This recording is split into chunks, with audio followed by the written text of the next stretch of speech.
aburría, me miraba a ese ser, cuando dejé de ser.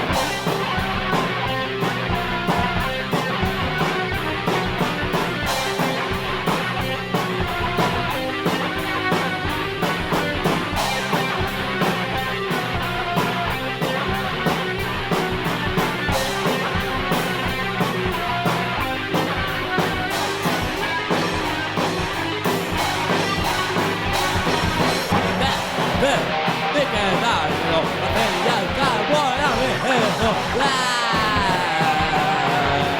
Lo que tuviera comido se quedó en mi casa, se comió a mi esposa y a todas las visitas.